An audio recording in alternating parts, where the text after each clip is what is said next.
চলুন আপনাদের সঙ্গে আমি আজকে একটা নতুন জিনিস ট্রাই করব। মানে আমি ফার্স্ট টাইম ওটা আজকে ট্রাই করব। ফেসবুকে প্রায়ই দেখে থাকি এই বিষয়টা, তো ভাবলাম আজকে একটু ট্রাই করা যাক। তার জন্য আমি নিয়ে নিচ্ছি গরম জল।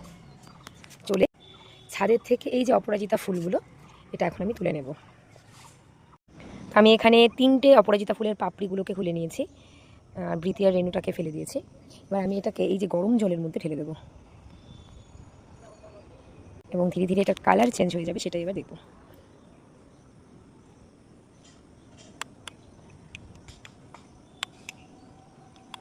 শুনেছি এতে মানে বিশাল পরিমাণে অ্যান্টিঅক্সিডেন্ট থাকে, যা শরীরকে টক্সিন ফ্রি করতে সাহায্য করে। এটা কিন্তু রোগা হতেও সাহায্য করে। সো এটা খাওয়া যেতেই পারে। ইতিমধ্যে রং চেঞ্জ হওয়া শুরু হয়ে গেছে, এই যে ব্লু ব্লু কালার হয়েছে, এটা আরেক নাম ব্লু টি। ব্লু রঙের হয় জন্য রং কিন্তু চেঞ্জ হওয়া শুরু হয়ে গেছে। তো এটার এরকম একটা কালার এসেছে। আমি এবার এই পাপড়িগুলোকে ফেলে দেবো। আমি জানি না এটা খেতে কীরকম হবে, কোনোবার খাইনি, কোনো দিনও খাওয়া হয়নি, আজকেই ফার্স্ট টাইম ট্রাই করব। জানি না কীরকম হবে খেতে, তো ট্রাই করে দেখি কীরকম লাগে।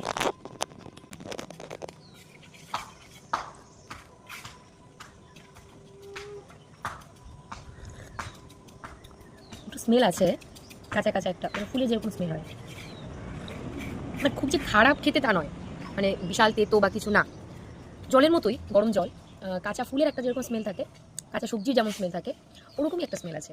খাওয়া যায়, উপকার যদি হয় তাহলে খাবো না কেন। তো আপনারাও কিন্তু এটা ট্রাই করতে পারেন।